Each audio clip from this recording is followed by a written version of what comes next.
Subscribe now and press the bell icon. Never miss an update.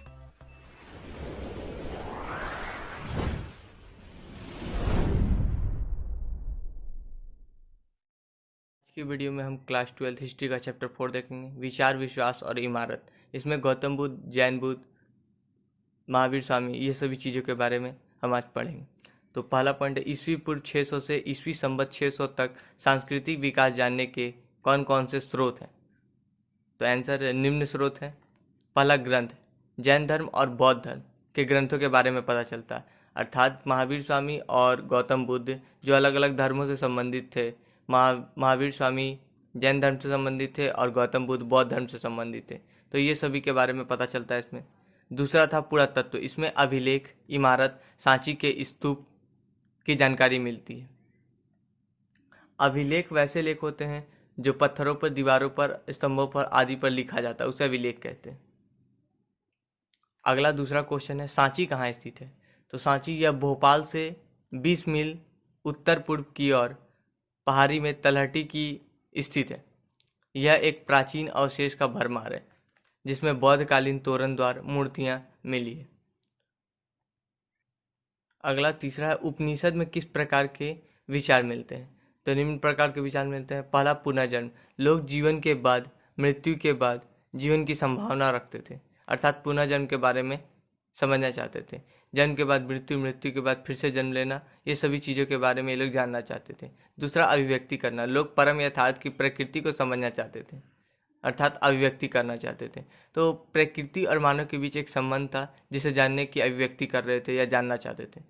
तीसरा है यज्ञ, इसके बारे में भी जानना चाहते थे, यज्ञ के बारे में भी लोग जानना चाहते थे उस समय। उपनिषद क्वेश्चन है, त्रिपिटक का क्या महत्व है। तो निम्न महत्व है, नियमों का संग्रह, संध्या बौद्ध मठों में रहने वाले लोग के नियमों का पता चलता। तो बौद्ध मठ में जो भिक्षु भिक्षुनियाँ रहते थे वो सभी के बारे में या नियम उसके बारे में पता चलता। दूसरा था बुद्ध की शिक्षाएं, सूत पीटक में बुद्ध की शिक्षाएं उपलब्ध है। बुद्ध की जो शिक्षाएं प्राप्त हुई थी बोध गया में, वो सभी चीज़ों के बारे में इसमें बताया गया। तीसरा था विषय, अभिधम्म से या अभिधम्म में दर्शन से जुड़े विषय हैं। अभिधम्म में जैसे धर्म है, उसके विषय में दर्शन से जुड़े सभी चीज उसमें निहित किया गया। अगला पांचवा क्वेश्चन है, तीर्थकर का क्या अर्थ है। तो तीर्थकर, गुरु धर्म आचार्यों को तीर्थकर कहते हैं। जैनी लोग इसकी पूजा करते थे। प्रथम तीर्थकर ऋषभ भेद, अर्थात ये 2 नंबर में आता है कि तीर्थकर किसे कहते हैं। तो गुरु आचार्य को तीर्थकर कहा जाता है। तो देखिए ऑब्जेक्टिव क्वेश्चन में आता है प्रथम तीर्थकर किसे कहते हैं। तो प्रथम तीर्थकर ऋषभ भेद है, 23वें तीर्थकर पार्श्वनाथ है और 24वें तीर्थकर महावीर स्वामी है। तो ये 3 अधिकतर पॉइंट जो है कि रिपीटेड होता रहता है एग्जाम में। अगला छठा क्वेश्चन है, निर्वाहन मोक्ष किसे कहते हैं। निर्वाहन और मोक्ष दोनों एक ही वर्ड है, सिर्फ चेंज किया गया है, मोक्ष कर दिया निर्वाहन का नाम। तो इसका आंसर है जन्म और मरण के चक्र से आज़ाद होना, यानी जन्म और मृत्यु के चंगुल से आज़ाद होना, अर्थात क्या बोलते हैं उसको, अमर हो जाना, उसे निर्वाहन या मोक्ष कहते हैं। अगला 7वां क्वेश्चन है, अष्टांगिक मार्ग का क्या अर्थ है। अष्टांगिक मार्ग तो वैसे मार्ग होते हैं जिसमें 8 नियम होते हैं जिससे निर्वाहन प्राप्त किया जाता है। तो देखिए इसका आंसर क्या है, गौतम बुद्ध ने निर्वाहन प्राप्त करने के लिए जिस मार्ग को बताया है उसे अष्टांगिक मार्ग कहते हैं। इसमें 8 नियम थे। पहला, सम्यक दृष्टि, सम्यक वचन, सम्यक जीविका, सम्यक समृद्धि, सम्यक समाधि, सम्यक संकल्प, सम्यक कर्म और सम्यक व्यायाम। ये सभी 8 नियम थे उसमें। इसे अपनाने से व्यक्ति निर्वाहन प्राप्त कर लेता था। अगला 8वां क्वेश्चन, 4 बौद्ध स्थल कहाँ कहाँ है।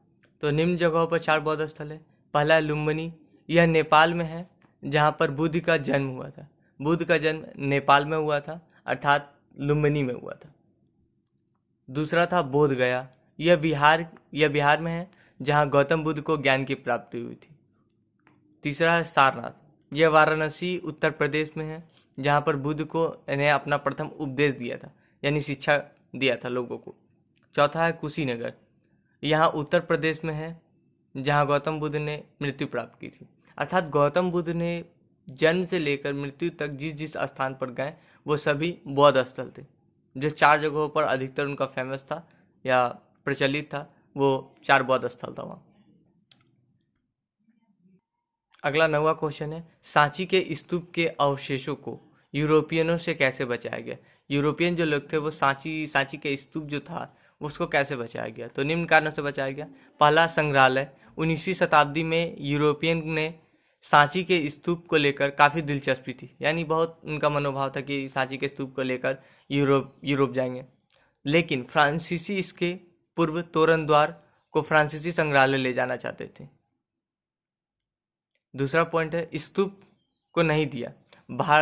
भारतीय में विशेषकर रूप से शाहजहां बेगम ने स्तूप को यूरोपियन को हाथों में नहीं दिया या नहीं ले जाने दिया, जिसके कारण यह बच गया। अगला 10वां क्वेश्चन, अजंता के चित्रों की प्रमुख विशेषता क्या है? तो अजंता के चित्र, इसमें जातकों की कथाएं, इसमें आभाथेट तकनीकी का प्रयोग किया गया है, इसमें राज दरबार की जीवन, शोभा यात्रा तथा त्यौहार मनाते हुए स्त्री पुरुष का चित्र है। यह चित्र सजीव लगते हैं क्योंकि इसमें आभाथेट तकनीकी का प्रयोग किया गया। अगला 11वां क्वेश्चन, श्वेतांबर का क्या अर्थ है? ये सभी 2 नंबर का क्वेश्चन है, लॉन्ग क्वेश्चन पार्ट 2 में आएगा। तो श्वेतांबर, जैन धर्म के वैसे लोग जो श्वेत वस्त्र धारण करते हैं उसे श्वेतांबर कहते हैं, अर्थात जैनी लोग जो श्वेत वस्त्र धारण करते हैं उसे श्वेतांबर कहते हैं। अगला है 12वां क्वेश्चन, उन देशों का नाम लिखिए जहां पर बुद्ध के संदेश फैले थे। तो बुद्ध के संदेश जहां जहां फैले थे उसका आंसर लिखना। तो यह भारत से Bhutan, Pakistan, Afghanistan, Korea, Japan, Sri Lanka, Myanmar, Thailand, Indonesia, चीन आदि में फैला था। अगला 13वां क्वेश्चन, किन्हीं 4 जगहों के नाम लिखिए जहां पर इस महाद्वीप में स्तूप मिले। ठीक है, मतलब वैसे जगहों का नाम लिखना है जिस महाद्वीप पर स्तूप मिला। तो पहला, सांची मध्य प्रदेश में, दूसरा है मरूद मध्य प्रदेश में ही है, अमरावती आंध्र प्रदेश में है, और शाहजहां की डेरी पाकिस्तान में। ये 4 मिला था स्तूप। अगला 14वां क्वेश्चन, जिन शब्द से आप क्या समझते हो? तो जिन, इसका अर्थ महान विजय होता है। महावीर स्वामी को जिन का नाम दिया गया है क्योंकि वह दुख और सुख दोनों में विजय प्राप्त कर लिए थे, इसलिए उसे जिन कहा गया। अर्थात जो दुख और सुख दोनों में विजय प्राप्त कर लेते हैं उसे जिन कहते हैं। अगला 15वां क्वेश्चन, स्तूप शब्द का क्या था? तो स्तूप, गौतम बुद्ध की अस्थियों पर अर्धगोला रूप से निर्मित टिल्ले या टिब्बों को स्तूप कहते थे। बौद्ध धर्म के लोग इसकी पूजा करते हैं। 16वां क्वेश्चन, दर्शन के संप्रदाय कितने हैं? तो इसके संप्रदाय 6 है, सांख्य, योग, न्याय, मीमांसा, वेदांत और वैशेषिक।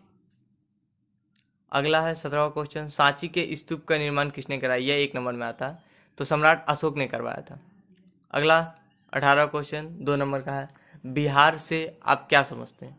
तो बिहार, बौद्ध मठों में को बिहार कहा जाता है। बिहार में बौद्ध भिक्षु वर्षा ऋतु में रहते हैं। तो बुद्ध काल में जो था, यानी बौद्ध मठ जहाँ पर भिक्षु भिक्षुनियाँ रहते थे उसे बिहार कहा जाता था। अगला 19वां क्वेश्चन, गृहपति से आप क्या समझते हैं? तो गौतम बुद्ध के जमाने में घर के मालिक को गृहपति कहते थे। अगला 20वां क्वेश्चन, ब्रह्मदेव अधिकार से आप क्या समझते हैं? तो ब्रह्मदेव अधिकार, प्राचीन काल में ब्राह्मणों को दान में दी जाने वाली भूमि ब्रह्मदेव अधिकार कहलाता था।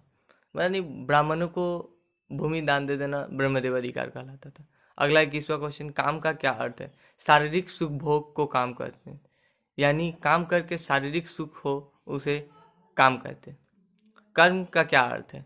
कर्म, पूर्व जन्म में किए गए कार्यों का परिणाम भुगतना कर्म कहलाता।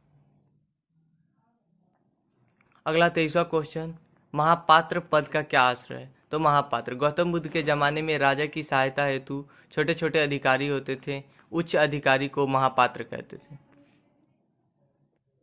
अगला 24वां है, ब्रजयान का क्या अर्थ है? तो ब्रजयान, बौद्ध धर्म के समय के साथ बदलता गया, इस नए बदलाव को ब्रजयान कहा गया। यानी बौद्ध धर्म जो था वो समय समय पर चेंज करता गया और इसी बदलाव को या इसी चेंज को ब्रजयान कहा गया। अगला 25वां क्वेश्चन, हीनयान किसे कहते हैं? तो हीनयान, बुद्ध को महान व्यक्ति मानने वाले लोगों को हीनयान कहा जाता था। और महायान, बुद्ध को महान देवता मानने वाले लोगों को महायान कहा जाता था। यानी दोनों ही बौद्ध धर्म से रिलेटेड थे, लेकिन हीनयान जो थे वो बुद्ध को महान व्यक्ति मानते थे और महायान जो थे वो बुद्ध को एक महान देवता मानते थे। अगला है वैष्णव मत का क्या है। तो वैष्णव मत यह भक्ति के मार्ग को मानते थे जो कर्मकांड एवं अनुष्ठान की अपेक्षा भक्ति और उपासना पर बल देते थे या जोर देते थे, उसे वैष्णववाद कहा गया। अर्थात जो उपासना व्रत करते थे वो उस पर अधिक जोर देते थे, उसे वैष्णववाद कहा गया। अगला 28वां है शैव मत का क्या है। मत क्या है, तो शिव के धर्मों से संबंधित धर्मों को शैववाद कहा जाता है। यानी जो शिव के जो धर्म थे उससे रिलेटेड सभी धर्मों को शैववाद कहा जाता था। यहाँ तक 2 नंबर का आंसर खत्म। अब लॉन्ग क्वेश्चन देखेंगे अगले पार्ट में।